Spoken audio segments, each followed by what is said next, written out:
and she's cute. Definitely. She's having a moment right now. I'm really excited to see like what Gillen does with her. She had a fight with Sue Storm and lost.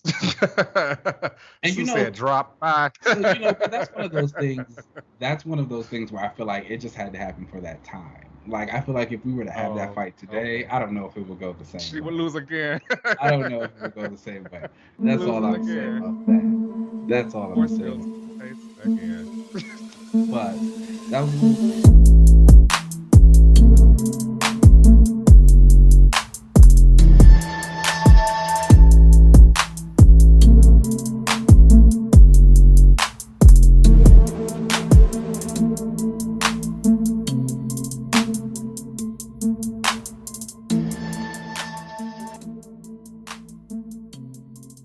All right, all right. Welcome back, everybody, to another episode of another relaunch. I am John Stewart, aka the Green Lantern. Oh, okay, that's fancy. Hello, I'm Sersi of the Eternals. Although, Ooh. although I don't know, they're not getting a good rap Oh. right What's going on, everybody? now. What's how you doing, Keenan? I am doing fantastic, actually. It's Halloween weekend, which is always a really fun time for me. I like dressing up for Halloween and doing stuff for that. So the weather's nice, which I wasn't expecting for October. Okay. Yeah. But Yeah. Damn near November. shout out to global warming for that. But yeah, we're doing good. How about you? Okay, yeah. I'm good. I had a pretty busy week with work, but that's Mm, just life. okay, Unfortunately, unfortunate. we still haven't found them ballers. At the beginning of this podcast, we talked about like we were looking. the rich man. Hello. I know we're Mhm. supposed to be eating the rich and all that, but like before we do that, let me get a good year with it. For real. I just want to sit back and read my comic books and not have to worry about it. anything. Yeah. All right. Well, let's go ahead and get into the comics of the week. First up on the list is Moon Knight #4, and this was written by Jed McKay. And who was on the art for this? It was still Alessandro Capuccio. Okay. I think that's how you say his last name. Let me look it up real quick while I talk. But this is another solid issue of Moon Knight, and I think that people who would like to get into Moon Knight or learn more about him should definitely check it out. I think that this issue it's just more of him like around the city, like helping people doing his stuff. However, we get a guest appearance from Tigra. Now, Oh, yes, his girlfriend. his ex-girlfriend, Alessandro Capuccio. Yes. Now, if you follow me on Twitter or you just like paid attention enough, you know I am not a huge Tiger fan. No, Like you're not. at all. So when I found out she was gonna pop up in this issue, I was just kind of like, okay, great. So Tigra and Moon Knight were on the West Coast Avengers together back in the day, and that's when they were in a relationship. I think she was like, That's when I knew them. wasn't she like trying to be an actress or trying to be in Hollywood or something like that? I don't know. I'm not gonna lie to you. I like completely ignored her parts when I read that because like she's Ex- kind of boring. she's awful. She is an awful character. I can that's Yeah, she's honestly that's like, the so like she was there. They had a thing. Yes. We have not seen them together Did they since. ever say that it was supposed to be about like, cause she's like a cat, but like a cat god or something, and her cat god and his moon god, like I think I that think it connected them was. I somehow. think it was just because like Mark didn't have anybody else, and Tiger kind of like will take whoever will have her. So it's just like whatever. But nonetheless, she pops Remember up. when Crystal said that? And she probably did because it was in the Fantastic Four, but like Crystal said the exact same thing to Sue that like Tiger will kind of do Like whatever. because it's honestly true. Like that's the type of character she is. She's not enjoyable. But she shows up, and she like has a moment with Moon Knight. They like go stop some crime together, and she's one of the first people who he actually has like a conversation with about just like himself and where he is and where he's at. He talks about how he's kind of lost all his friends in the Avengers because of like the stuff that happened to Jason the Aaron run. They do references back to the Bemis Moon Knight run where he had the daughter, and she talks about like his Marlene also saw that, and that made her like take the daughter and leave the country, so he's lost them. So it was a nice way that they just kind of McKay tied all of like the previous Moon Knight stories that have been happening together and like putting him in the space that he's in right now. So Okay. I was gonna ask if like, those first relaunch books, they usually try to like kind of reestablish how they are in yeah, the world, but kind of like move it forward a little bit, or at least the good ones try to move it forward. hello Kelly Thompson. Um, that T. is what, and Jen McKay, because that is what he's doing right now. So it's like, okay, this is fun, this is cool, I'm enjoying it. Um, it does look like Tiger is going to be a continual part of the book. So Oh no. Are they gonna get back together? You think they're gonna get back together? I think she's gonna try and push up on him again, and he's like in a weakened mental state. So it's like, yeah, this is what he's gonna do. But she like makes a comment about how she's not doing anything else. So it looks like she's sticking on. She's looking for a daddy for her kid. She's on the come up. Ooh, I wonder if this means they're gonna put her in the show. I I hope was gonna not. ask that. They might. She seems to look pretty easy to put I, on I'm TV. sorry. I'm sorry to the Tiger. I do not like her. I do not like this character. I don't know. Do you remember when we reread Civil War, and like they did the whole Mhm. thing about her being the traitor? Was that Civil War or Secret Empire? One of them books. She was a traitor, That was Civil War. It was Civil War. and the cat was like, "Yeah, we already know it's her. We don't care because nobody cares about Tigra." Tigra. Yeah. Sorry, girl. It's just you're not I'm it. sorry, but nonetheless, that was the book. It's still really good. I'd still give it like a 3.5 out of 5. I think Capuccio's art tells a great story. I'm enjoying this interpretation of Moon Knight, and I'm anxious to see where Jed McKay takes him. Okay, dope. All right, up next is Astonishing Times #4, and this is written by Frank Barbary and Eris Quinones, and art by Rory Coleman. And this is the book that I have been reading that I checked out because I like the character Infinite, who like looked like me and had some cool powers. And previously in the last issue, the one guy who's kind of like the Batman-esque kind of samurai guy, he kind of came to confront Infinite because he was like, I know that you have been like making these murders because a one character who died who was like cosplaying as a different character got killed, and he thinks that Infinite did it. He came to confront him, find out that like, I've got this secret that I know about you, like I know the real thing about you, and it was because the like samurai guy was friends with the main reporter, his dad back in the day. Yeah. He's like, oh, I got like your kryptonite, basically, like I know your secrets. And Infinite is like, you don't know anything. Hmm. This issue picks up right where that one ended, and it's all action packed. I had a really great time with this issue. Infinite is like, you don't really know what you're talking about. They have this whole like fight, and they're going to blows with each other. And Infinite is saying, I was trying to like help people. Like his plan is to no longer operate in the space of being a superhero, but using his powers to kind of elevate life. Hmm. But he wants to be the guiding light of that, which is what he called himself. So I know previously I said let him try his plan. He had me up until that part. Okay. Okay. He had me up until that part. And yeah, in this issue, you later find out that this telepath, this black woman, her name is Crossout, I think it was. Okay. She gets into the mind of the main reporter, and she's like trying to figure out like what is the secret that the dad, like the older dad told his son. And we get this whole flashback of how the son was there when his dad died in the cataclysm, and it was kind of really touching.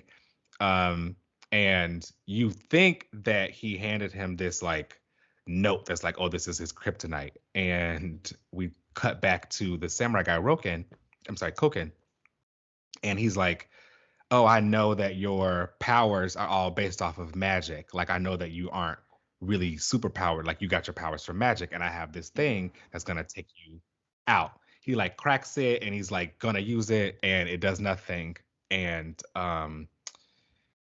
Infinite punches a hole through him, through his chest, and Okay. is like, he was like, you honestly thought that my weakness was magic. I have no weaknesses. I only told people that so that humanity felt like they had something over me. Um, I can appreciate that.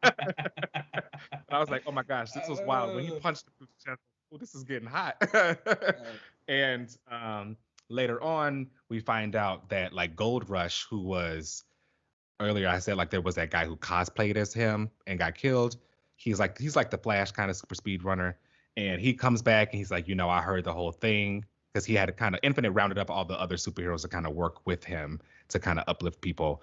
Gold Rush heard this fight and he's like, I can't let you do this. You're not supposed to be like fighting light. I thought we were going to do something better.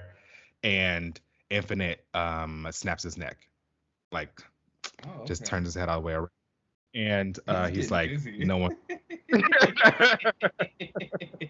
Yeah. But before he did that, like Gold Rush activated this like system that they had been building, and there's this bomb gonna go off. So things are getting hot. I've been enjoying this a lot. Like I said, Infinite is I don't know. The black he sounds cool to me. The black telepath that was in the book, was this the first time that she's ever appeared? Yes, but she was mentioned last issue as like he said like, oh, I'm gonna like escort you guys out, the reporter and Koken. And he's like, Cross Out will do her telepathic sweep on your way out. So I was like, who's this telepath gonna be? And sure enough, she's in this issue, and she uses her telepathic. That's how you wake the girls up to read this book. You let them know that there's a black Telepath. telepath. Okay, let me tell you, that's what you need to start letting everybody know. Yeah, and they're gonna flock. And I'm assuming I don't know if she knows like the real side about Infinite, if about him being like the leader of all of this, or if she's just riding with him because she believes in his cause. I hope it's not because they're like in a relationship or something. Yeah, you hate love. I don't that mind like, if it's like that like kills it for you. It's like once they're happy together. No thanks. Okay. Except unless it's like she was in on the plane with him from the beginning and they riding it out together, then I'm with it. Yeah. Like those. What would you rate this? I would definitely give this issue a 4 out of 5. This is really like starting to take off of me. In the beginning, I really only picked it up because of just like I said, Infinite looked like me, and I thought he looked dope, and like his powers looked cool and his costume looked cool. So I tried it off of that. And like the first issue, I was like, all right, we're following this Jimmy Olsen person, and I don't know if I'm really gonna be one to stick around for that. But now that we've really gotten into like the meat of the story, and the Jimmy Olsen is kind of just the point of view person, all this other stuff is going on, I'm really into it. Okay, that's what's up. I love it. I just learned his name. They never say his name that often, and I want to say it's Rory. Rory. Okay, Rory. I like that name. It's Rory. Yeah. Okay. All right. Up next we have Daredevil number 35. Now, are you still sticking with Daredevil, or have you jumped off because it's all Elektra? Oh, yeah, I left when it was all Elektra. I did. I will say I have been like keeping up with Comixology a little bit, but I don't think I see it for Elektra. I'm sorry. You know what? One of these days we're gonna have to have a reread of like one of Elektra's minis or something, and see what goes on with that. Okay. Because I would think you would like her.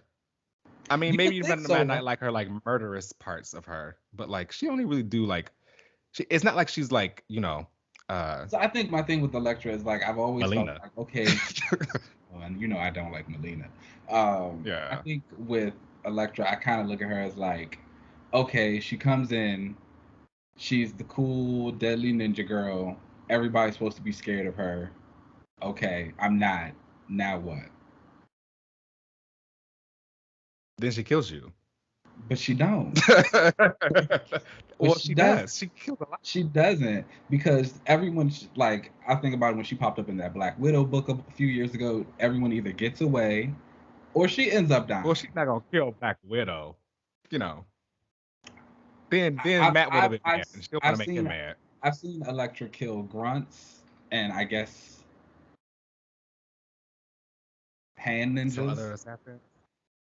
She fought Draco. Almost killed him. But it's like, okay, cool. She does that. She kills these people, and then she goes on. It's just like, okay, now what? And I guess like this whole thing with her, Daredevil was supposed to be kind of different. Supposed to be looking at her in this position of a hero where she can't kill, and her morality. But it's like, it also she always constantly talks about, well, this is stupid. I wish I could just kill them. Well, girl, then kill them. Shut That's what I she's don't get. gonna go back to. You gotta It's like let her get there. it's like getting on my nerves, okay? But You gotta let her get there. I just don't. I don't know. She's fun to look at. She's the Well, girl. not She's not so in this Daredevil costume. um it's all right for me. It's all right. Okay. It's just okay. It's not that I dislike it, but I'm not like crazy about it either. It's just kind of a simple I liked Daredevil that. costume. I liked the one that they made for her that was basically supposed to look like her Netflix Elektra costume that had like the black. It was like the all black, and she had like the red. It was like simple. It was the Hated that. fishnet, but it's still like Hated all that. black. She had that really good fight scene with Iron Fist in the Defenders book. You didn't like Yeah, that and it looked costume? like no, because it looked like it came from Coles. I Oh was not my seeing god, it for her and that that was like scarf that. around her That mouth. was so It was clean. not The it. scarf around the mouth. It was great. It was It was great. not it. You This guys, let now us know. the like her Let us having a know what mask, where I'm with it, but like it being a scarf and if all of you that. like the black, the all. We're gonna post some pictures. Please let us know your opinion on that costume. It was hot. I'm sorry. It was hot. She should have It stuck. it was it was not. So anywho, in this issue we see more of Elektra's Daredevil because she is facing off against three Bullseye because Bullseye was cloned by the Kingpin. And this issue you are getting this entire fight. She has her back against the wall because she's fighting up against three different Bullseye. You get in her head about how she's like, I have to make this one on one. Mary, Typhoid Mary is there. And she is also dressed up in a Daredevil costume because Mm-hmm. why not? Um, and she tries to like take on Bullseye using her like fire powers and using some swords and stuff too, which was pretty cool to see. But the fight gets out of hand. Daredevil Elektra kind of uses like her wits about Bullseye and realizes that his ego will kind of get him in like kind of flustered or whatever. Mm-hmm. And because she's fighting clones, she's like, which one of you would be the one who actually kills me if the other one is alive? So she gets him to like kill each other, the two clones kill each other. Um, Mind you, this entire time, I didn't know Bullseye was like this like nuts when he kidnapped these two people and had them dress up like Bullseye and Elektra and made them recreate the time he killed her. That man is crazy. It's wild. There was a cool scene that I thought where Elektra uses these like I guess call them safe psi is kind of what you can Mhm. call them because they don't kill. Iron Man created them and her suit that she's using. That when she like taps them together, it takes. I'm assuming it's an EMP because all the lights and stuff goes out, and she's fighting like Daredevil because all she gets is a mask, and it shows her like sonar and thermal heartbeats and all that kind of stuff like that, which I thought was kind of cool for her to be kind of fighting like him while in the suit. But yeah, later on, you get some kind of pointed language after the Bullseye are all taken down because the cops come because Matt Murdock had escaped out of jail, and the cops come to arrest him to take him back into jail. But the Fantastic Four and the Avengers show up, and they stop that from happening. And this cop like pulls a gun out and is like, no, we're gonna take Matt back in. And Spider-Man is like, no. Daredevil just like stopped all these people Mhm. and was responsible for taking down the system that you're supposed to be a part of, like in jail because they were doing all the experiments on those prisoners. What have you done today? And Mm. Okay. they kind of like let him go from there. Kingpin and Typhoid Mary end up like hooking up at the end. Yeah. I didn't even know they were ever really like a thing before. Again, this is like my first Daredevil Oh, run, foray into like Daredevil stuff. Every now and again, Mary's kind of crazy. I'm sorry. right? I had to Google this Electra costume. You don't like it? No. That is No, crazy. It looks so good. Like the ponytail, it's like I'm here efficient. for the ponytail, and I like the mask that she has across her face. She looks like a ninja, but it also just looks very okay. You got this at the mall. I don't These are know. all pieces you got from a mall. Some It's jeans. not. It's so functional. It's It's giving got ordinary. the back is out a little bit. Her No. This is crazy. Okay. Whatever. Iron Fist was tearing her up. But nonetheless. Let's not act like he wants to get stabbed in the face. Like he was tearing her Okay. up in this issue, okay? Goodness. She cracked that TV over his head. Let's not. That's what I'm talking about. It's like now I'm not scared of you, so now what, girl? What you gonna do? but Murdered. what would you rate this Daredevil issue? Honestly, I would still like keep this at a 4. This has been a pretty great Daredevil run for me. I've really gotten more into Matt as well as in with Elektra. Previously, she was kind of going into the route of being like the kingpin of the assassin world, where she was kind of taking down a bunch of assassins. But then, of course, usually she always ends up getting roped back into like Matt's books. So I would like to see like we get more of this introspection of her and how she is if she was to be Daredevil. I'd like to see her kind of take this and what she's learned and kind of maybe head back into that assassin world and apply it there. Okay. All right. After this. What's it? But she gonna be Daredevil. Devil's Reign is next, isn't it? Yeah. I think that starts in January. Oh, okay. So we're right around the corner. And then she has a mini that's coming with that. Her like a Daredevil mini as well as Elektra Red, Black, and Blood. Okay. That sounds fun. The girls out here. I guess. Okay. Up next is Black Widow number 12. And this was written by Kelly Thompson with art by Elena Casagrande. And another hit. It's an Eisner winning series. I mean, I don't know. truly. I don't know what to say about this book that, especially after having Kelly here and like talking to her and like just knowing what she knows about like the books and how she feels about the characters and the street level and all that stuff. It's just like you can feel all of that in this series. Yeah. You feel that love, that passion, that like, oh yes, I want to show these characters kicking ass. Elena Casagrande was a perfect match for her on this book. Like this is a dream team right now. This gala that they are at and the design, it's hot. Like this was like 2 pages. And they looked good. They looked better than some people at another gala that happened not too long ago.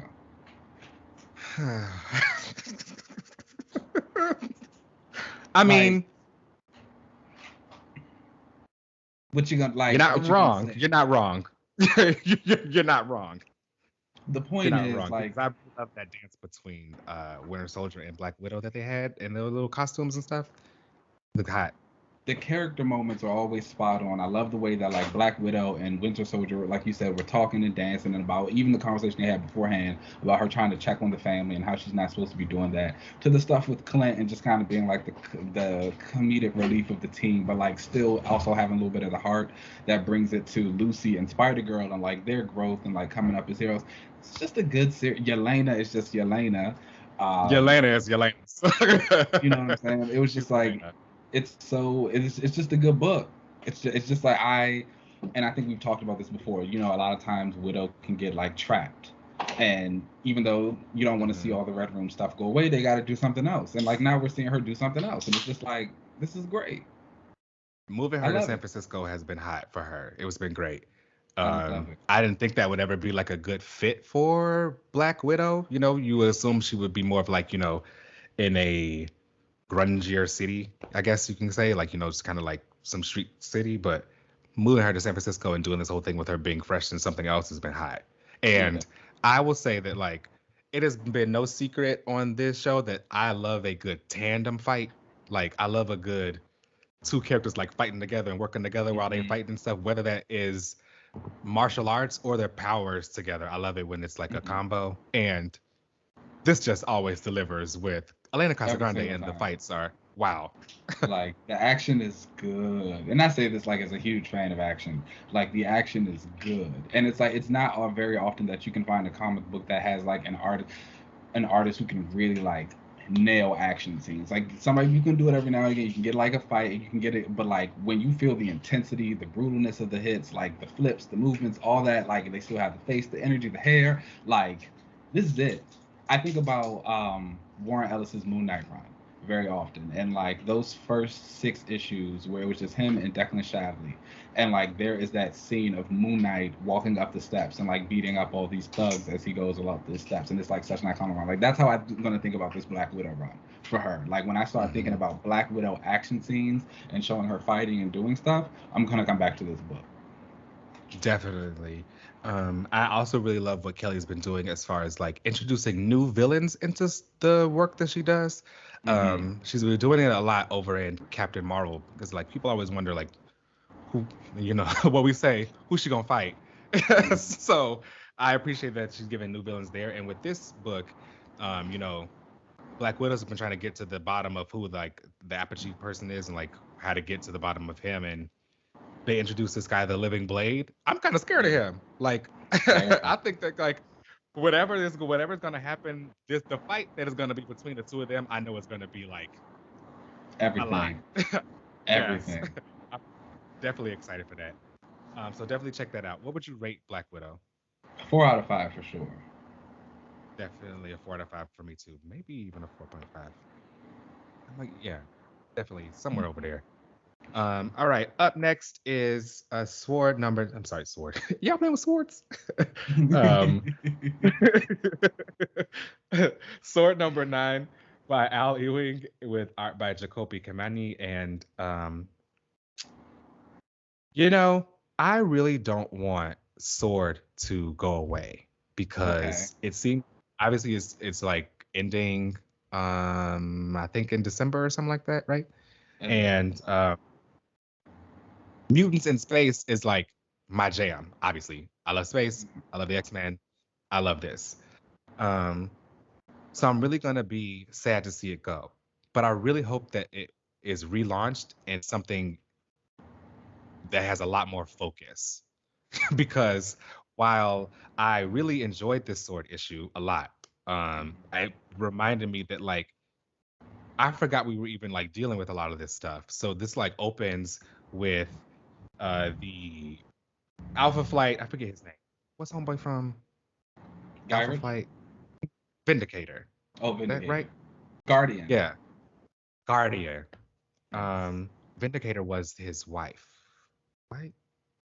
I think I knew Every that. time, I think so, but also now Heather Hudson, that was her name. But now Yes. Yeah. when I hear Vindicator now, I just think of that Rick and Morty episode. So it's like when I hear Vindicator, I'm just like, oh, the Vindicators. But I was like, no, that's something completely different now. That's a funny episode though. But we open with Gyrick and Guardian having this conversation about how like, the mutants terraforming Mars has put them in this like galactic spotlight, and everyone's kind of gunning for Mars, and we need to get this under control. And how the Alpha Flight, the Canadian Alpha Flight, I guess. I don't know if he speaks for all of them, but at least Guardian is a part of Orcus. I mean, so I honestly don't know too much about Alpha Flight outside of that. Like, Wolverine used to hang out with them, and I like the characters Snowbird and Talisman, who they have on their teams. But I've never read like a lot of their books. Oh, and North Star and Aurora were members too, I guess. Hmm. I guess I can tell you who was on the team. I just can't tell you. You know who was there. I know who was there. I just can't tell you what they did. Eh, well, yeah. This issue we open with, them reminding us that the Alpha Flight, or at least Guardian anyway, and they are a part of Orcus. And there is a mole that he has where he's been getting information from out of Sword. I didn't believe forgot that there was even like A a mole. mole or, or someone doing that within Sword. So I really hope that like when we get on to the next relaunch of Sword that we, you know, focus on whatever the what that story is. I can agree. It feels Um, that. the book feels a little lost at times. But again, I think of like the The X books as a story's whole. still good. The story's good, and I feel like the X books as a whole, like you said, we are heading to whatever the relaunch is supposed to be. So I think I'm just giving it. I think I'm just giving all the books a little leeway. I'm just kind of like, you know, it is what it is. It seems like the X line really gets like a relaunch every 2 years. Mm. It's like every like 2 to 3 years, like the X books just relaunch again. That's crazy. Huh. But anywho, in this book, we also get more of the Imperial Guard, which I know that they were around previously in an X-Men issue where Storm went there and helped Mm-hmm. out Xandra. I think Xandra. Xandra. I've been saying Xandra. Xandra.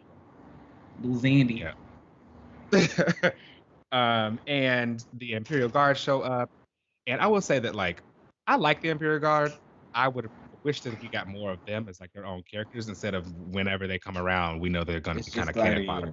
But, I yeah, think or just I agree. I like the Imperial Guard a lot. I like a lot of those designs, and I wish we saw a few more of them like by themselves. There's this one named I yeah. think her name is Husar. She was like the red one. She's got blonde hair and like these wings. Mm-hmm. She's hot. Oh, she was probably so. All of the fun fact: the Imperial Guard are all supposed to be analogs of the Legion of Superheroes. They're just those, and she's probably supposed to be Dawn Star, which I bet you would probably like her. She's like I know she's a like little. Danny. Have you? You're not caught up on Young Justice, are you? No, I'm not yet. I was gonna watch that later while I like get ready for Halloween. Okay, My we'll have costumes to. got together. We'll come back to that to when you actually watch Okay. it. Okay. But yeah. Well, let me know y'all if y'all haven't watching it and if it's good because I haven't watched it yet, and I still think Young Justice is like the best superhero animated series. Mm-hmm. But I want to know. I haven't watched this. I haven't started this current season yet. Started. Let us know who your favorite Legion members are, and then also let us know who your favorite Imperial Guard people are. Yeah. So we get the Imperial Guard here, and there ends up being an attack on Araco Mm-hmm. by the Lethal Legion, who we can obviously tell that Ewing loves to use Yes. because He don't let it. But you know that's what you kind of need. I think yeah, did he create this version of the Lethal yeah, Legion? So it's yeah, like they're a whole new team. you kind of got to take them everywhere. If you gotta like establish them in there and like have them go places to like make them last. Mhm. So shout out to him. He's doing the work. He's gonna bring them around, and I mean that's how you, like you said, that's how you really build up more villains. So, Hmm. and I like that he gave them more like definition because he used them in previous books before, but I just thought that they were just like a random group of Hmm. mutants together, just banded together to be like a team of something. But oh, I just realized that that is the name of uh in the Legion of Superheroes. It's the Hmm. Fatal Isn't that Five. that's I was about to say they fight the Fatal Five, don't they? Yeah, same I thing. remember. So I know a little bit about the Legion. Most of it is because I read Jeff Johns' Teen Titans run, and he Ah, had them yeah. go, and so that was like, oh okay. But That when I would go crossover, back, that era of the Legion was hot. that was a good era. Mm-hmm. Hell yeah. But Yeah, like when I go back, and, actually like read see that from some the other other Legion side, stuff. from the Legion side. Oh, okay. But when I go back and like see some other Legion stuff, I'll be like, oh, this isn't as good as that was. No, They're the not. older They're stuff is not as hot. You have to like. like really already like the Legion to really get into a lot of the older stuff. And they had the opportunity to really like push them because I think they could be a big series. It's just a bunch of just superpowers fighting it and Yeah. stuff. But Bendis did the most recent run, and Mm, you know how that mm, could yeah. go. So not too much happened. But anywho, back to this. The Imperial Guard is taking on the Lethal Legion, and they end up like dying for the most part. Storm couldn't show up in the beginning because Araco don't see it for her, and they've been everybody there has been challenging her because they don't think that she should have a spot. But of course, she's been beating up everybody, and she ends up showing up on time to help them fight the Lethal Legion. So Storm, she don't mess nothing up. exactly. That's the one thing she's not gonna do is mess something up. And yeah, we get the end where we find out who the mole is, and I was actually shocked. I will say that. I Didn't suspect that. I don't know if I buy it. Mm, I don't know. I feel like it was two different conversations going on, mm. and like I don't know. Maybe I'm just being optimistic. Maybe I just like WizKid. Oh, excuse me. Spoiler Maybe he's alert. doing a Sorry. double cross. Maybe he's doing Like a triple like a agent double type of cross. situation. Yeah. I don't know. I just don't buy it. I don't know. We'll see. We'll see. I was shocked. I If he wasn't is expecting though, him. if he is though, put him down. Jeez. You Fully. gonna put the wheelchair kid down? Jeez. Bye. He's like, Okay, he's fair. like It's working. It's working. Yes. actor working for organs who's like trying to kill everyone. Like, yes, bye. Very accurate. Yeah. Yeah. I mean, who am I to say? You know how I feel about that stuff. Like, send him to the guillotine. Okay. What would you? I would end up rating Sword a 3.5 out of 5. I give it a 3.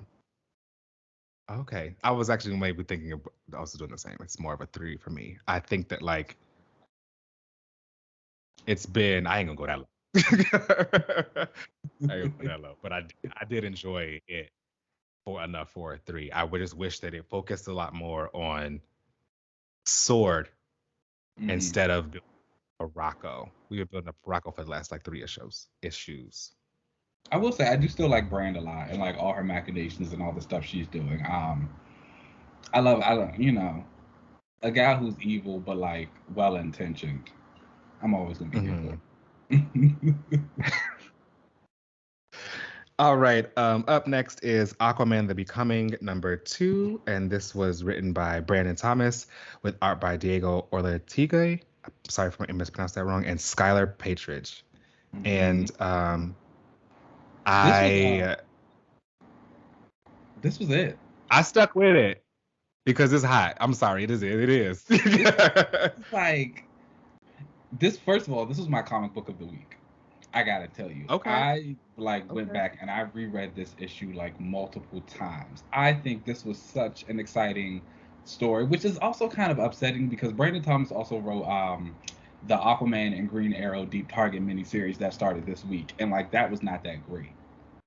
And it was kind of like jarring to read because here in this Aquaman the Becoming book, it is so good, it is so intense. The action is like it feels like an action movie. Like they think someone's setting Jackson up because he's a Bellion. So like everyone's trying to attack him. He's got to get out of here. Mara is like helping him. They come wake her up in the middle of the night. She's getting interrogated. They go and try and get his mom, but like she goes out. We see something else is going on with them. We've got like the politics of the people. And it's just like boom, boom, boom, boom, boom. It hits, and then you go into this Deep Target miniseries he has, and it's like it's kind of slow. The pacing's off. The characterization doesn't work. If it feels gimmicky, you know what I'm saying? But it's like again, I think I talked about that the last time. I was like, I don't know any Aquaman fan who was clamoring for him to have a team up with Green Arrow, and vice versa for the Green Arrow fans. You know, I think they both just had 80th anniversaries this year, and they got to do something with them. And so it's weird because again, even Thomas, who's written Arthur before, in like the last issue, that Arthur in like 3 pages was much better than the one in this one in like 20. So it was like okay, it was weird, but the Becoming being excellent was like fantastic for me. So it's like, and I love that this is becoming kind of a definitive Jackson story, and I love that they're still making it work because he's from Zebul, and like I think I've said this before about how all of the Aquaman runs. What's going on in Zebul? Why don't I like it over there? Is it the ghetto? Because it's like, what's going on? And that's what I was about to say. It feels like all of the Aquaman writers have been like quietly kind of passing notes about what goes on in each run and like just giving everyone this really consistent characterization before, because the Zebellians have always been looked at kind of funny from Atlanteans, but Atlanteans are kind of like they're a little stuck up. You know what I'm saying? So it's See, like I always I felt like I had a more kindred spirit with the Zebellians. I like Tempest and Aqualad and Mera. the no, Tempest is Atlantean. He's not Zebellian. Oh, he's not. I thought he had purple eyes. I thought it had like a. That's like supposed to be like a like another folklore thing of the Aquaman universe. I don't even actually think he has the purple eyes anymore. I can't tell. Actually, no. I think Dan Abnett had him use the purple eyes, but it's supposed to be like other stuff going on. It's like he's like a dark touched Atlantean child. Oh. Yeah, it's like all this other stuff going Oh, on. it's like a whole like thing. Okay. Yeah, yeah, yeah. But having the Sibelians and like kind of dealing with the almost xenophobia of the Atlanteans and saying, "Oh, we just don't want like these other ocean-dwelling people hanging out with Ain't us." that wild? I'm like, what's going on? Because they can't stand them. I was reading this and I was like, I don't read so many Aqua books, so I'm like, what's going on? Why do they have this like just divide? Okay, we're all at the bottom of the sea, but whatever. And then it's like you also think about how it feels about because Mara is the Bellion, and she was just Queen of Atlantis recently, and a big part of her thing of being queen was dissolving the monarchies. And like, there's no more kings and there's no more queens, and it's like everybody is one people, and so it's like now you actually have these Abellians who are like really up in Atlantis, and you got obviously some Atlanteans who don't like it. And so it's like seeing that kind of go, and I love how this is turning into like a definitive Jackson story. I was reading this and I was like, oh, this is going to look really good as an animated movie. Yeah. Like that entire scene when Jackson goes to like the house after Mira's escaped from the interrogation place, and she's like, "Come with me," and she's just giving her speech about like all we got is time, and like she's just giving him the rundown because it's like this is Mira, like this is Mira's life. All she's done is be on the run for real, for real. Yeah, that You was know what I'm great. saying? And Like, I like the little like things she was doing when she was being interrogated and like with mhm. like planting stuff and like using stuff to like get her out of there. I like that. That was hot. Like this is Mira. Like this is the queen. This is the warrior queen. And they be trying to convince you that Diana could take my girl down. And let me tell you, it's just I I'm don't know. sorry. They like to say that she chopped her head off Like, in that. the plot armor might like the plot armor, but like if we're gonna keep it, if we're gonna put them 1-on-1, somebody's not walking out, and I'm gonna tell you it's not the dog. But nonetheless, it was really great to see Mira work. It was great to see her like really defending Jackson and like reiterating like he is a part of our family. We're not just gonna turn him over to you because of whatever's going on. Especially again coming from Mira because she is also Sibelian, so all the things that he's getting, she has gotten before herself. So she knows what that's like. You get to the stuff with Jackson's mom, which is also really good. And I love how she even made the comment about how she's once again built up her relationship with him because, again, all these writers have been quietly following up after each other. When Jackson was first reintroduced in Rebirth, his mom didn't like him being gay, you know? And Oh. then when he was in the Titans, there was the whole thing about her lying to him about Black Manta being his dad and like just being Zebellian and where he got all the powers from. And then you had Kelly Sue DeConnick's run come where she reintroduced Jackson with Aquaman and then brought his mom back and like had them kind of rebuild the relationship from there. And so now here the mom is once again saying like, I just got my son to trust me again. And now here I am hiding something else that might break that trust. And I was like, damn, this is hot. And also, I it love that even this has been like a continued story. That's hot. continue. And it's Let's like you let's can bring let's bring that back. and honestly, you can even call back from Brightest Day because I know some of the boys like to pull up those 2 pages of Jackson from Brightest Day where he was with that girl and to like attest to all this stuff. It's like, yeah, again, like here's this young boy who didn't know anything and was like figuring himself out, and like as like here we go, are just following the steps of his journey of Hmm. like figuring out Been himself. there.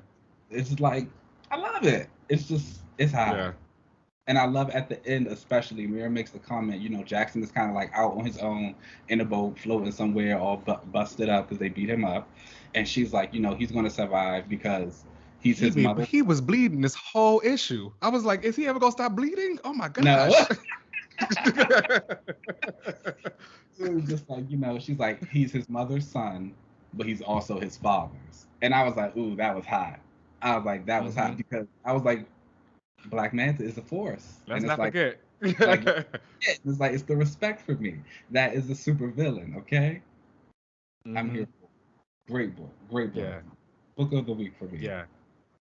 Definitely a great issue for me as well. I would definitely give this a 4 out of 5 I would give it for a sure. 5 out of for me. Again, just because like it has everything that I want. It was a perfect issue for me. Even and it's so interesting because Jackson was barely in it. Yeah. I It was think that mostly about Mira. I love that that is an attest to the strength of the cast of characters that like the Aquaworld employs, that you can still have a super engaging one, that and then even so with the limited space that the main protagonist has, you still walk away feeling a lot for him because you are scared for Jackson, you are like worried about him, you are hopeful that he's going to be okay, you want to see him succeed, you want to know where he's going, like all these questions are just kind of going through your mind. It's like this is hot. I also will have to give it up to Brandon Thomas and I guess also the people at DC because they are doing a great job with passing on the mantle Mm-hmm. compared to how that's been done with like a lot of other characters on both sides of the big two. Yeah. This feels more organic and it doesn't feel like they're completely getting rid of Aquaman Yeah. and Arthur and all of that stuff. It's just like everyone's just moving forward. Yeah. It's hot. I'm here I for it. appreciate that. It's not. All right, and the last book of the week is Inferno #2, and this is written by Jonathan Hickman with art by Stefani Caselli, and I liked it. I had a great time. I thought it was hot. I appreciate all of the the messiness and drama of it all, and I'm excited to see where this kind of like really goes. One thing I know about Hickman is like Hickman's thing has always been like the penultimate issue. It's like when that like is when the hammer drops. So I feel like we've gotten everything kind of set up into the places where things need to be whenever they're gonna like launch off with the next issue. I had a great time with this. Mm. Did you I not? I thought this was fun. I thought it was an interesting issue. Ooh, just I interesting. Okay. I like Now, I liked the stuff with Destiny, and just like kind of redealing with her resurrection and like the waves of the future and all the timelines and like kind of going the week to week of that process. It was fun for her little interactions with Xavier and Magneto, and like they were talking about stuff like, "Oh, I want to have a vote. I want to do a vote," and she's like, "Oh, would you like me to tell you how it's going to go?" Um, that's hot. You didn't appreciate her getting her new body? I didn't like the Going to old Dr. body. Miami? I actually don't like the new. But that is more so an issue I have like with, I guess, I don't know if it's sexism or ageism in comic books, where it's like when people make a skinny Amanda Waller. Okay. It's kind of like, no, let that woman be big. And with Destiny, it's like, why can't she be old? Why can't we got Magneto and Charles running around 70 years old and still doing all this stuff? Why Destiny can't do that Okay, now either? that's a good point because I figured that like she was de-aged because like she's too close to death. I assumed, because she's older. But you're right; she probably the same age as him. Yeah, it's just like, no, why she gotta be Wait, 25? what is she? She's not older than him. I don't know. Oh. I really don't know. She I don't know might if be she's like, older. oh, but it's like but again, it's just like, why can't she just be old? Like, why can't we have an old woman on the council? Like, like let that old lady have her thighs out. It's fine. Yeah, let her be old. You got okay. Like we can see Magneto walking around in a towel or whatever in the trial, or like Charles in his bed, but Destiny got to be 25 to have her thighs out. Please. But It's anyways, both sexism and ageism. Yes. yes, I don't like that. But nonetheless, um, other than that, I don't know. I feel like we're kind of lagging on the plot, which is like, how are we stopping Orcus? I think this also kind of goes into my whole trope about all the stuff about like just betrayal and like all the secrets that are going on. It's like, yes, we're finally getting to this point where everyone wants to come clean and all this stuff, but everyone's acting very ridiculous about it. Emma's entire reaction and feeling so hurt that she hasn't been let in. Girl, who are you? Why would we let Yeah, you girl. in? Who do you think you are? Like, why would we let you in on anything? Shut up. The only Yeah. reason you're here is so we could bring in Shaw. And then on top of that, Emma Frost, do you not know who you are? Did you not just get Wow. Sinister's pins blown up? And you like manipulated empath? You We know about to you get lose mad? people. Like, please save me the dramatic, save me the hypocrisy. So that was annoying. But I liked it. I liked it, and it evoked that reaction. I uh, thought it was interesting to see in the when this issue opens with Mystique. It shows how she resurrected Destiny. yeah. Although I was trying to figure out how Hope like used telepathy. Did she have So, like a range where just the telepath was around her? She could do so it like that, or is that just a part of her kit? I've heard that apparently, like, she can hold on to powers for a little bit of time after she gets them. She is such a MacGuffin. I do not like. I don't like Hope at all. Agreed. Which is why it's fine that she could just stay in the like with the five or whatever. That makes sense. A part is resurrection. Stay Cool. over in We your need little that egg kind of house. character. Yep.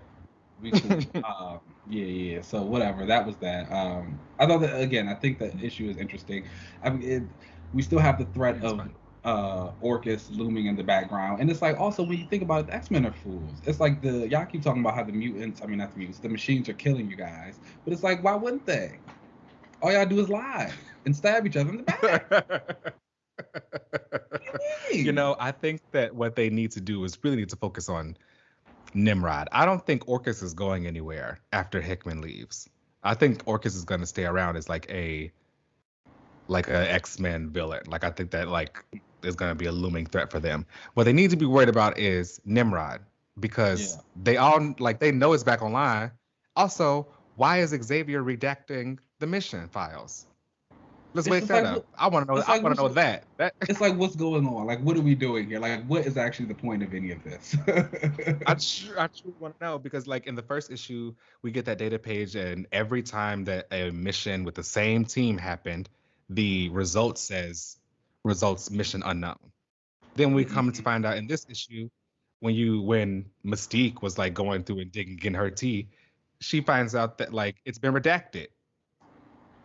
So I like, what's did going like that. on? I did like that Krakoa is like archiving conversations. It was listening to like what Mystique and Destiny were talking about and stuff like that. I thought that was a pretty nice little bit because again, the island is alive. It's like Exactly. what do y'all think is going on here? But I also really liked when Mystique ended up in Paris and she like went undercover in Orcus and found out that they're like hacking stuff. But she's obviously like gonna use that for later. and also it's like, girl, you couldn't have been done this. Like Yeah. what? Yeah. Like are we trying to have a peaceful mutant nation where we all succeed and we all live, or are we not? Or are we just playing the same old human games that we have been chastising everybody about? I don't know. I don't know. The X-Men right now need to focus. Because all of this like House of Cards stuff right now, y'all gonna lose track. And lose your lives, be back in the And pens. Emma reading Moira's mind and falling out instantly was kind of funny. I did laugh. It was, yeah, that was sad. She went out bad. She always on the ground. Did you realize? Yeah. Just falling out. I do want to say that I appreciated Hickman um, having the conversation with Exodus and Mystique and reestablishing Exodus kind of motivations. I feel like a lot of times people wonder why Exodus is there outside of just him being like a very powerful telekinetic character. Mm-hmm. And I think that it just needs to be reestablished that this had always been his focus. And too often people see him as like a zealot of someone else. But with this issue and the conversation he had with Mystique, it was established again that like, no, I'm not following anybody else. I just want to protect mutant kind. So like, Yeah. that's all I want to do. How did you? And so, for those who read, we got to the ending reveal. We get a new member of the council, and it is Pyotr Nikolaevich Rasputin, the one and only Mm, Colossus. How did that hit you? hmm Were you like surprised? Were you like whelmed, underwhelmed, overwhelmed, excited? So had I been had I not been spoiled on Twitter, then I probably would have been excited. But I had already seen the pages already. So I wouldn't Yeah. have been hot. But like I had already known that like he was joining. Mm-hmm. So when I got to actually read it myself, it felt like I don't know. It felt like it was on purpose. Like obviously they want him in that position because Yeah. they're manipulating him like Colossus. Yeah. I think when I look at it, I understand why they use Colossus. Like if I'm like looking at the story correctly, like he's kind of easy to manipulate, Hmm. and like get to do what you want. But at the same time, like I think Everybody in the summer area, you can kind of like play off their emotions. okay, but I think also when you think about Colossus, one recurring theme of his storyline has been over the last few years is that kind of he is like got his own voice. I think about Hmm. when in the X-Men run where he was going against Storm because she was lying to Cyclops. I think about after Kitty left him, he was drunk and he was just like, I'm not here to just be used as your big barrage. Like I got feelings. Whatever's been happening with him in X-Force and like becoming a war criminal. He has like his own kind of opinions going on. So I I think mean, that might be you why. could even back it on up to the '90s and talk about when Magic died, and he was like, "Oh, I'm out of Join the here." acolyte. You know what I'm saying? So it's like, is he really going to be that easy to manipulate? But then also, I think about Xavier and Charles because it's like, if y'all are really going to play this petty game that Mystique and Destiny are playing with you, then play it. Don't bring in Colossus. Bring in Rogue. And again, Hickman, why you not using Rogue in this story? That's now that'll be petty. Like, if we're like, because that's really what this is all about right now. It's really about Mystique and Destiny versus Charles and Xavier. The two gays, the The lesbians four versus the gays. gays. That's what it's about right now. Okay. and A and a war that has been waged for quite some time. this tale is old as time. And if this is what we're going to do, then let's do it. Then let's have some fun with it. Because again, I still don't know why Rogue isn't a part of this event, but that's neither here nor there. But it's like, yeah, I feel like that would have been the perfect time to bring her in and like really up the ante. And it's like, okay, because again, Rogue is a character who's also really going to come in. She's going to throw the wrench in the plans, but she's also going to be the one to focus and be like, hold on, ain't we here supposed to be talking about Orcus and Nimrod Hmm. and these machines? And like, let's get that done. That's Uh, because they don't want to let Rogue do anything other than be nostalgia. wow. I don't know why they won't let her be like Rogue could be so much more than just that costume. Jim Lee, you did what you needed to do, but damn. So, I mean, all in all, I think the art is beautiful. Um, Yeah. I mean, obviously, it's only four Moira issues. was looking like Serena. She was. uh, we'll see. I think again, but again, I also think about the X books as a whole. Like I said a little bit earlier, and I kind of know that the line is on its way to this little revamp. So I'm just looking at everything, and I'm just kind of taking it as what it is. Like, Mhm. let's just get from here to wherever we got to go now. I'm excited for the showdown that we end up bringing with Nimrod. Nimrod's my favorite. Nimrod and Bastion are like my favorite X-Men villain. So like I'm hyped for this event. I would give this issue a 4 out of 5. I give it a 3.5. Okay. All right. Well, those are the books of the week. Let's take a little break and then we'll come right back. Cool.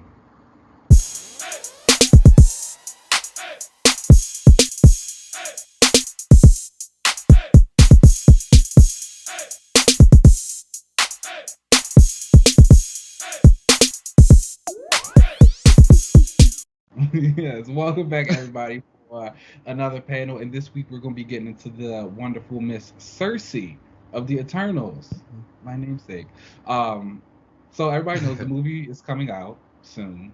There's been like Hmm. chatter around it. Which, first of all, let me say, I know I made that joke earlier, but I do not think that this It's is been going a to be lot a of. bad movie. I don't think so either. I think that I like I was Rotten talking Tomato about scores this. are whatever they are, and I think it's been. Yeah, but I was talking about this with a coworker that I have who's really really into Marvel movies, and I was telling her that this to me feels very targeted, I guess. Yes. When you look at the Eternals movie, you have like this woman, this Asian woman director. You look at this cast; it's very multicultural. There's a lot of people in it. They're like doing this. She's not my favorite girl, but we saw this happen to Brie Larson and Captain Marvel. You know what I'm saying? and like T. the way Thank that you. movie was kind of attacked and like regarded and like picked apart on this level, that on this like really really micro level that a lot of people don't do with other Marvel movies. You know, a lot of times we can pass the Marvels, they're popcorn flicks and they laugh too much Yeah. and they joke too much and whatever, blah blah blah. But as soon as you start hearing about a movie that's doing something different, now all of a sudden it's a problem, and now all of a sudden it's like, oh, they're not doing their jokes and they're not laughing and it's not a popcorn flick anymore. So it's just like, okay, we get it. I do Mm-hmm. not think that this is going to be a bad movie, and I think that if you are excited for it, you should continue to be excited for it. And Rotten, Make the decision for yourself. Rotten Tomato scores are from fans. People, Okay. we know how fans are. We are them. Okay. uh, but because of the movie coming out, I've been trying to do a lot more reading on the Eternals, and unfortunately, there's not that much reading to do. But No, there is not. there is enough for Sersi because she's probably one of the most prominent ones of that group who's been around. And Gilgamesh also, but mostly Sersi. She was a part of the Avengers team for a very long time. She's teamed up with Captain America, so that's actually like she was created in what 1970. She was actually created in 1973. It's like, Oh, and that's when we first saw her as like the goddess Sersi was in the Marvel okay. universe. And Gotcha.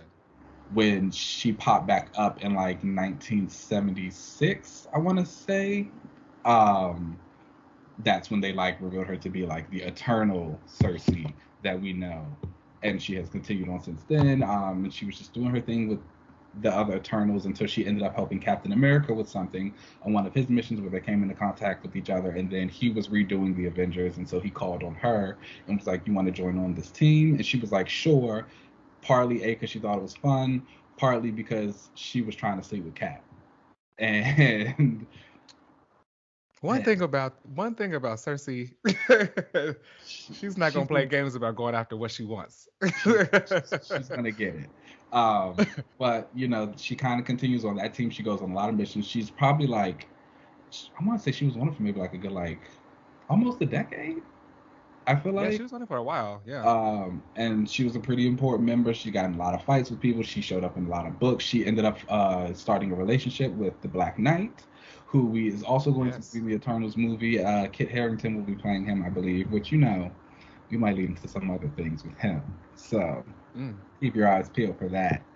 Um, Mm-hmm. but you know, she stayed on the Avengers team, and then we would kind of just see her pop up every now and again in some Eternals movies that happened on later. And now she is currently appearing in Kieran Gillen's fantastic Eternal series as like the girl, the telepath, Sersi, the Mm-hmm. manipulator. She's hot. But Do you like that? Like all of the Eternals, don't they kind of all have like a level of telepathy or something like that? Like, aren't they like? yeah, they Yeah, can all do a little bit of I think something. that's kind of cool. She's different though. She's in a good spot because she like her big thing is like her matter transmutation abilities and like how she uses them Mm-hmm. for a lot of stuff, and it just makes her like insanely powerful. But she's like very smart, very quick witted. She uses her very powers very tactfully, which is always nice to see because you think about that. That's kind of one of those powers where it's like you might be a little too powerful. Who you gonna You could fight? do anything. Who the hell are you gonna fight? But I feel like hers has never really been presented that way. It's like, oh, she is strong, but like she still kind of struggles with turning some things sometimes, or like, you know, she might get it wrong, or it just might not be effective in the way that she thinks it is. So it's like the limitations are there and they're kind of built in. So that's always nice to see. But one thing I will Like when say, she fought Exodus and lost. Exodus said, "Drop." Not today, girl. You want me winning today. and that's another thing I will say, like, Cersei's a powerful girl, but she kind of be getting handed down. They be Then like she hitting went her to a the past and tried to take Exodus and lost again. she can punch sometimes. So it's like, but she's a team player, so we support her for that. Yeah. She I fine. will say, going through, I've noticed they made a lot of her costumes and like power signatures and stuff purple over the last few years. Hmm. They need to go back to the green. I like the green.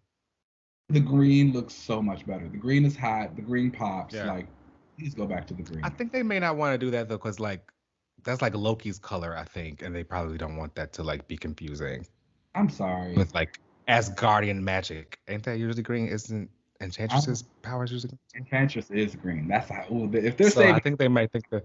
I like, think it's it's a respect thing. I'll take that. okay.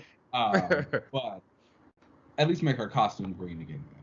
I think green is like her color. You feel like every character is kind of associated with a color at some point. For sure. I think green should be her color. Yeah. The purple costume that she has currently in the Eternals, I think personally is high, but but I think she should be in like the green. She should definitely be in green. How do you feel about Sersi? Do you like her? Are you into her? Are you interested in her?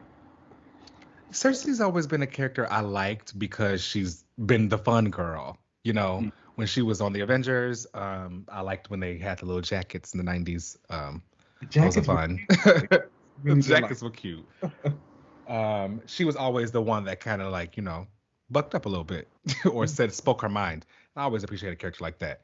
But again, she was someone who I thought was a little too powerful for me as far as like what she could do and the types of characters that I like. So I've never really got too into her.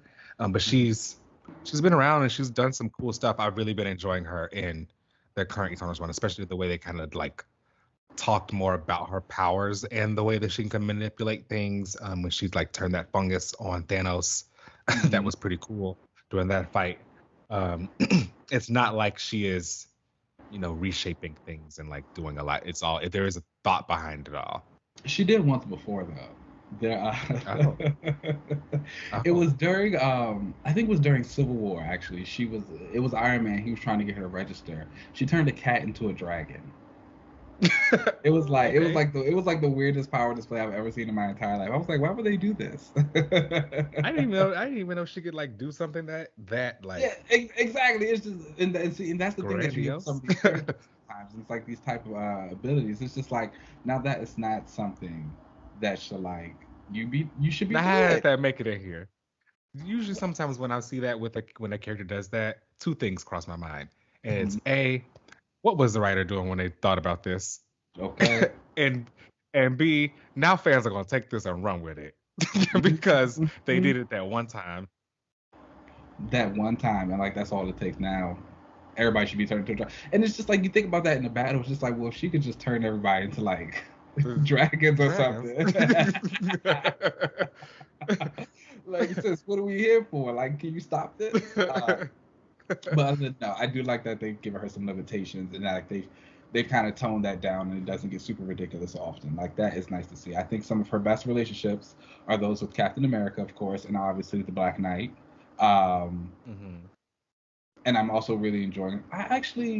While I enjoy her relationships with the Eternals, I feel like, and I kind of hope this is something that gets addressed in the book with her currently, but I kind of feel like they bring out the worst in her.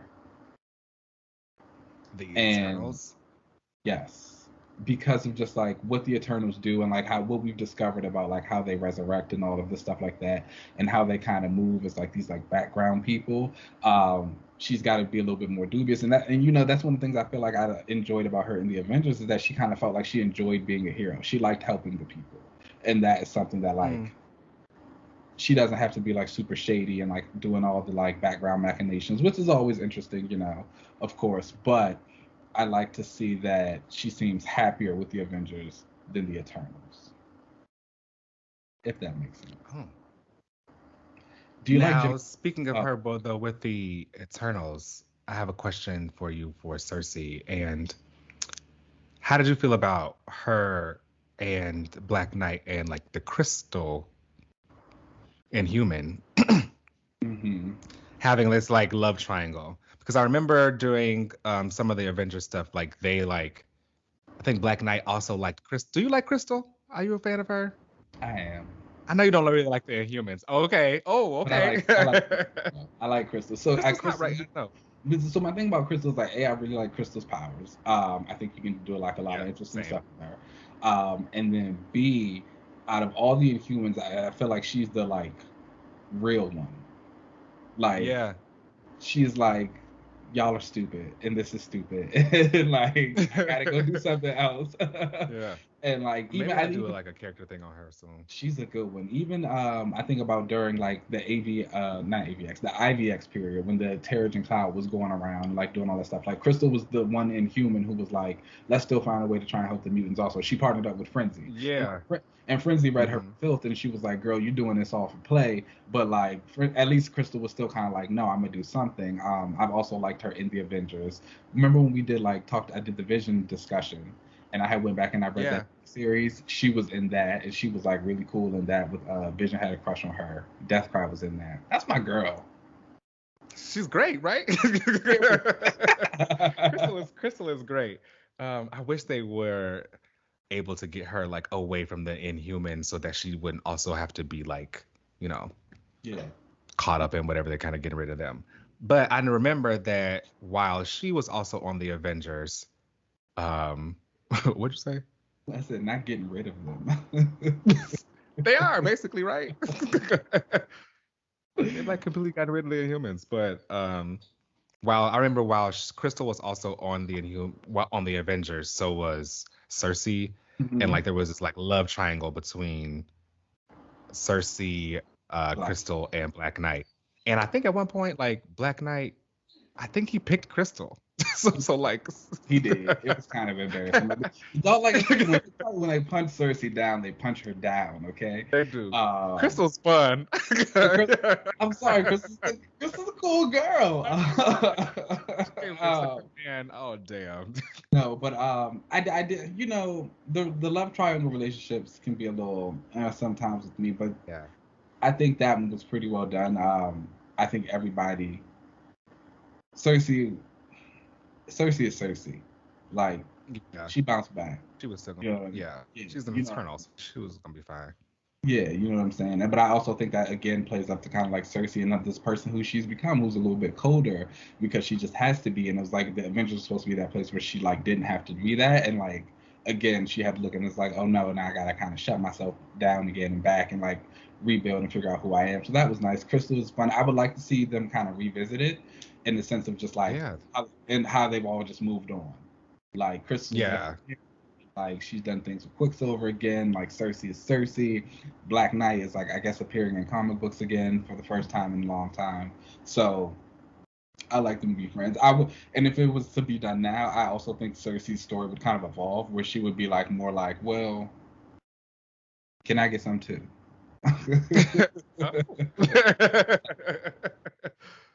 I think she's more of a character where it's like now you look at it, it's gonna be like, well, we're all gonna have fun. Then sure. Okay. All right. I guess that's what everybody's doing now, you know. You know, that's what the people are doing. Getting the little huts, connecting pods on the space station moon house. Go for it. I'm here. Are you a fan of Gemma Chan? Yes. Yes, I am.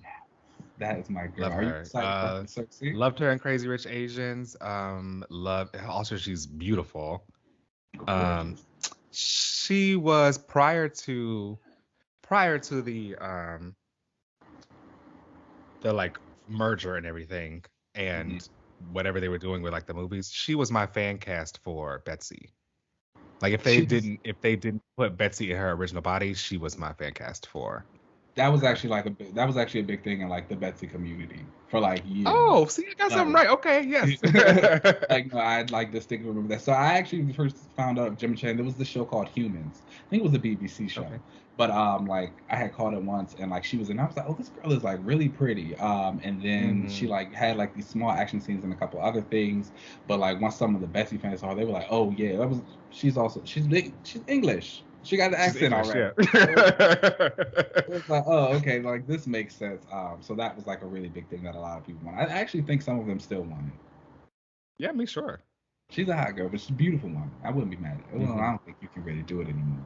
You can't do it now. I mean, you could, but it's still it would just be weird.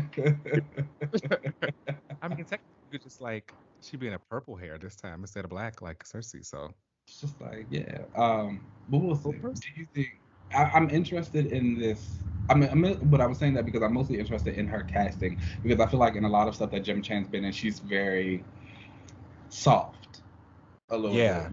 a little demure, kind of reserved, and like again, when you think about the Cersei of the comic books, there's a coldness and a quietness to her, but you don't really consider her soft. She's a little bit fierce, she's a little ferocious, and I'm interested to see if Gemma pulls a lot of that, any of that, for this version of Cersei, or if she's still kind of be more like of a laid back soft one. I think it's hilarious that she did the interview talking about Cersei's powers, and she's like, oh, she's not really that powerful of a character, and then you see the trailer, and she's like turning meteorites into birds, or like you turned a bus into flowers, girl. What are you, what are you talking about? It's like, but it's like, so it's like, are you just like kind of like playing it cute and like humble, which I'm here for, like go off, or is it like, what's happening?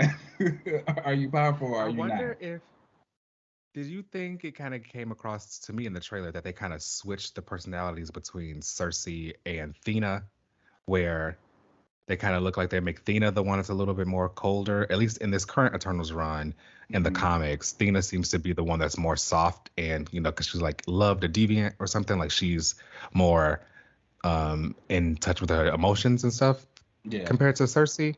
Whereas in the movie, it looks like they kind of switched the two personalities. I can see, and then that's what I'm wondering. And it's just like, I don't know how I feel about that. Because again, I'm kind of used to the Cersei I got, and I like the Cersei I got. But I also really like Gemma, so it's like I might enjoy this version of Cersei that she's doing. I'm excited for the movie. Yeah, like, I'm excited. I think it's visually, it looks like I'm interested in it. It'll look different than all the other stuff, so I'm like excited to see that. I'm really excited to confirm if we finally start getting the mutant gene popping up. You think it's coming? So I think it's coming. I think that like they're going to talk about, we can have some kind of anomaly in genetics that cause people to have powers or some kind of special ability. I think they're going to like name drop it, something like that in this movie. So they've always said that the Eternals and the mutants are like cousins in the Marvel universe. I know that's like what a lot of fans talk about. Are you into that connection between them? I know that like the Eternals were supposed to be like experiments basically by the Celestials, and then like that's also kind of how like the X-Men and stuff were created. But then I think that they may have been a retcon or something where the Celestials were sent to Earth. I think I prefer them to have also been a offshoot of humans and like a cousins to mutants. Okay. Because then in my head, like my head canon anyway, is that's how you explain all the like crazy fantastical things that the X-Men and mutants have been able to do, because they're kind of like an offshoot of these eternal celestial things. Okay. Okay, so with that being said, I don't know how I feel about it. I like the Eternals. Well, I like this version of the Eternals that we're getting in the comic right now. I think they're interesting. Do you prefer them to have been sent to Earth or to have been experiments of Earth? I like experiments. Just because, I don't know, it feels a little bit more personal that way. Yeah. I think I would be into it more if I actually saw the X-Men and the Eternals interacting more, like, and just kind of coming together. Because I think about mutants as a whole, and I think about like the X-Men lore, and like over the years, there's always kind of been like offsets or offshoots of the mutants. Like you've had the Neo, you've had there was one that Brian Wood created in his X-Men where like there was some guy, they were like proto mutants or something like that. You think about now like what Hickman's doing and like the whole Chimera stuff. It's like, so you have all these different offshoots, and it's kind of like, okay, well, if the Eternals are also going to be these offshoots, like let me see them interact, and like how does that look? What does that feel like for them? Do they feel that connection? Is it real? Like, do they not like each other? Do they think they're better than each other? Like, if we're gonna connect them, like connect them. If we just gonna keep like whispering about it, then we can let it go. Okay, you all or nothing. Okay, like let's do it. But that also could be because I just maybe like want Sersi to talk about some of my themes. I mean, they were at the Hellfire Gala, and she spoke up and talked about mutants are doing their own damn thing. So and like and stuff like that. Like that would be like cool too, to see like if the Eternals look at the mutants. It's like, okay, yeah, these are our cousins. Like we're actually kind of like proud of what they're doing. Like they're giving us like hope or something like that.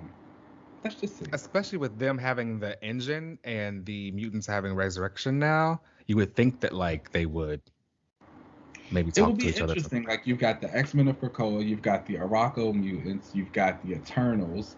Um, what what's the difference?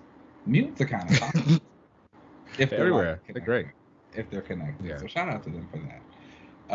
But we shall see. I think everyone should write in or like comment and let me know what you guys think of Sersi if you like her. If you prefer her in green or purple or what. Again, with the Eternals as a whole, there's not too much reading to do. So I don't have too much to recommend for, but for Cersei herself, Okay. like definitely Yeah. go back and get some of her Avenger stuff. Like there's some good stuff in there. She's a good character. She's fun. She's cute. Definitely. She's having a moment right now. I'm really excited to see like what Gillen does with her. She had a fight with Sue Storm and lost. And Sue said drop by. so but that's one of those things. That's one of those things where I feel like it just had to happen for that time. Like I feel like if we were to have that Oh, fight today, okay. I don't know if it would go the She same would way. lose again. I don't know if it would go the same way. That's all Losing I'm saying again. about that. That's all I'm Force saying field about that. face again.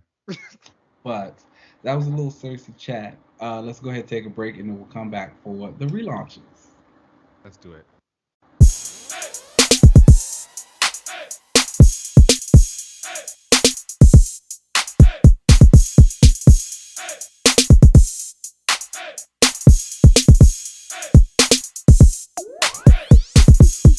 Hello, everybody. Welcome back to our favorite part of the show.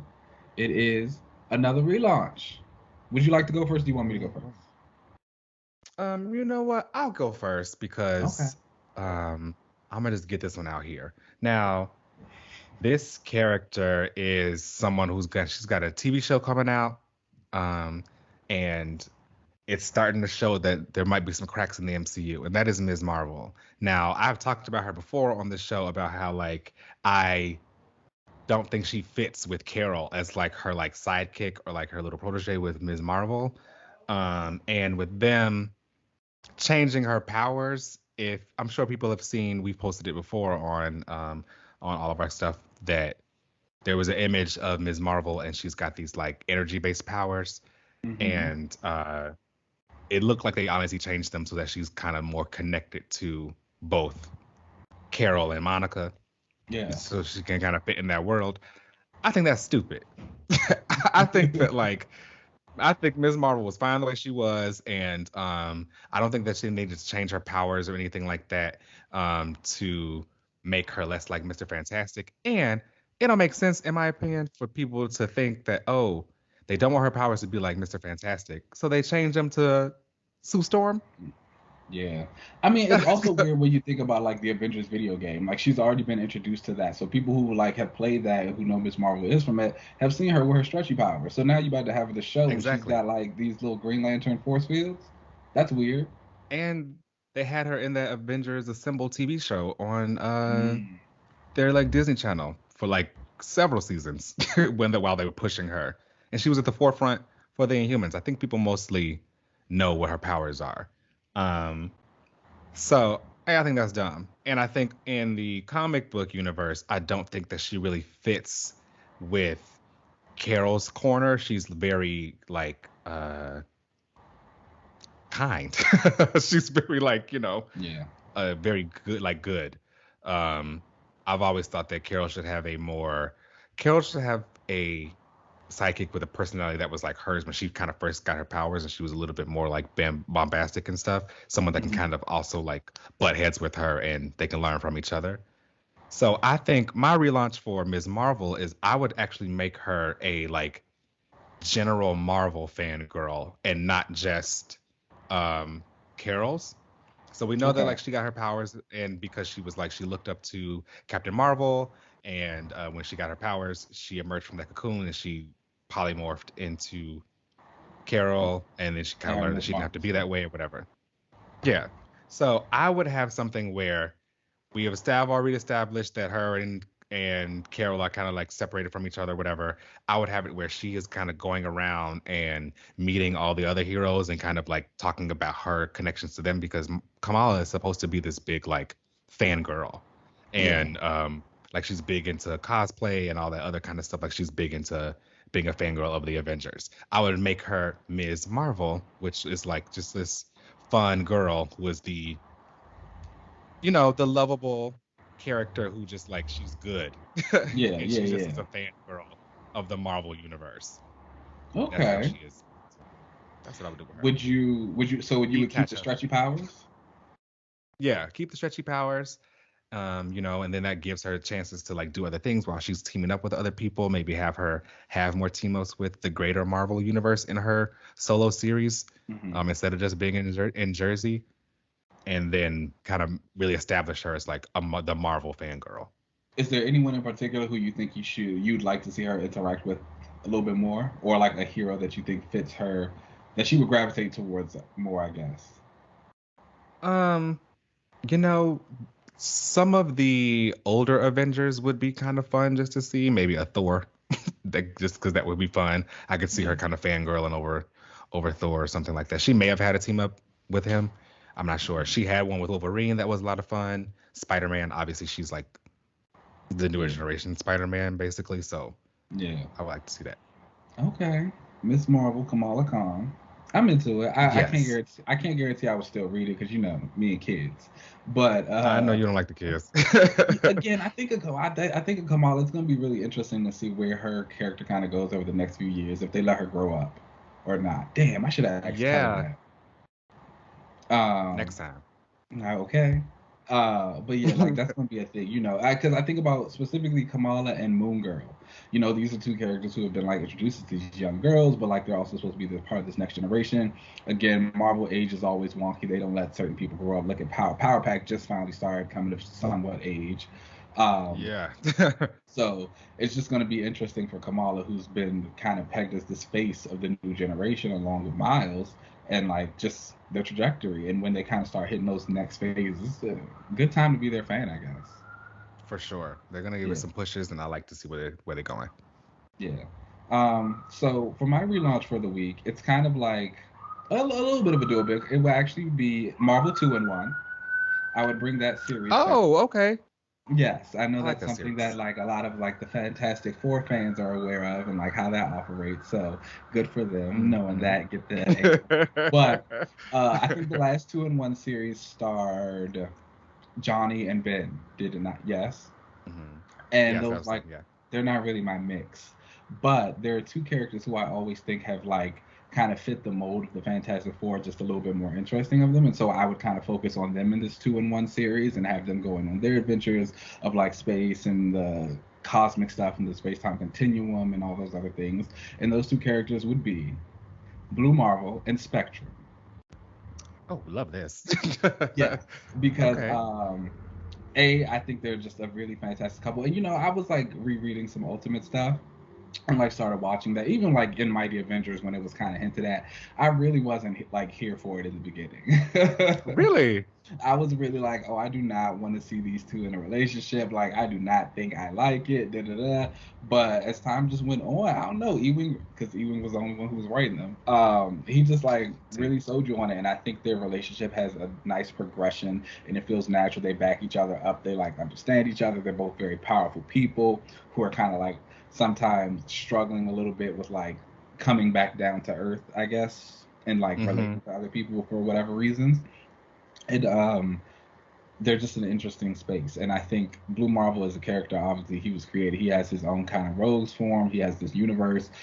Spectrum is one of those characters who falls on the like extremely powerful line. So you have to really put her, if you want to see her go crazy, you want to see her, you got to put her in a space where she can like do that. And where else is she going to do that? But like in a situation where she's like exploring everything and like going beyond Earth and like space and all that. So I would like to focus on them for a little bit. I know at one point in time I also wanted them like on an Ultimate team, but I think this would focus more so on them and give a lot more chances for like their time as a couple. and like that character work that like I feel like kind of gets missed with them. A lot of times when we see them in teams, although we see them as a couple like doing whatever, most of their interactions still kind of reflect with everybody else. Like now who Mm. we have, that's something that's just for them. I'm all for it because I like, I'm a fan of Spectrum and a fan of Blue Marvel, and I actually just also really like the two of them together as a couple. Mhm. So anything we get more of them, I would love. But I will ask you, Marvel Mhm. 2-in-1, like the premise for that originally was like the Thing. It was like Thing's book basically, Mm. and Thing would basically go on adventures with like anyone from the greater Marvel universe. So it was two Mhm. in one. So it would be him and Namor, or him and literally whoever. Is there anybody who Okay. you actually want to see with the two of them in the 2-in-1? I would like to see Giant Man pop back up. Raz, the new one. Oh, okay, yeah, yeah, yeah. Just because like he used to pop up in the Ultimates book every now and again, and was always trying to join the team, and Blue Marvel was like, no, not yet, you're not ready. But I just really enjoyed that eagerness, and I like the aspect of somebody playing younger, playing off Blue Marvel, and be like, oh, please, like, help me. He's a really good character who I just like to see appear more. Obviously, Blue Marvel's son, I think, would have to make an appearance every now and again. I don't know if he's like worthy of getting like a byline as an appearance, but that would always be fun.